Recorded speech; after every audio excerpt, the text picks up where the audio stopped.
Kabilang ang mag-asawang Dingdong Dantes at Marian Rivera na mga celebrities na naimbitahan para sa float parade sa Pit Senior Sinulog Festival na ginanap sa Cebu City.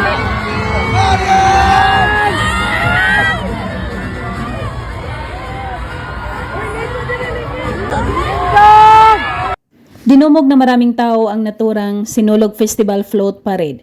Puno ang kalsada na nag-aabang na makita ang kanilang mga idolo. Ang Sinulog Festival ay ginanap taon-taon.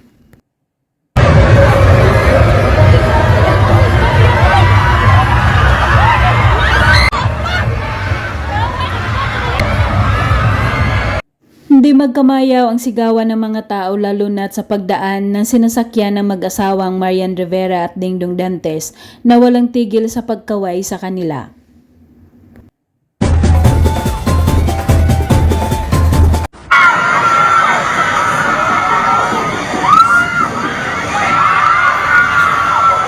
Napaka-energetic ng primetime Queen Marian Rivera dahil lumabas ang kakulitan nito, lalo na kapag humihinto ang kanilang sinasakyan na kinatuwa ng maraming tao na nanonood sa kanya.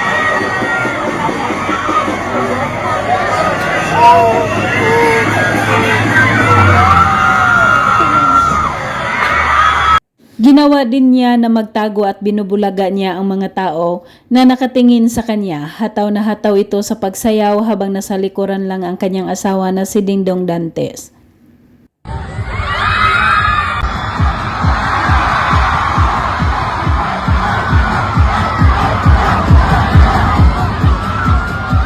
Aliw na aliw ang mga tao kay Marian Rivera dahil tila walang kapaguran ito habang sumasayaw.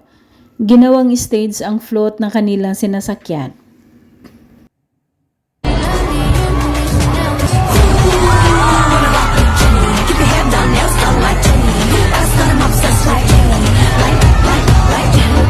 Habang umaandar ang kanilang sinasakyan, biglang may napansin si Marian Rivera na malaking iguana at napakaganda ang kulay nito kaya nag-request siya kung pwede niyang mahawakan.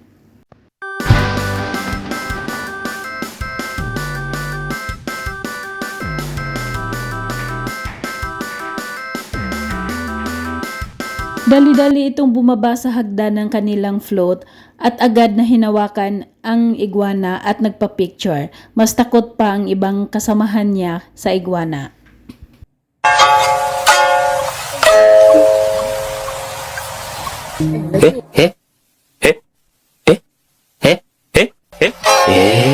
Inabot na ng gabi bago matapos ang kanilang Sinulog Festival Float Parade. Pero napaka-press pa rin na mag-asawa na walang tigil sa pagngiti at kumakaway sa mga tao.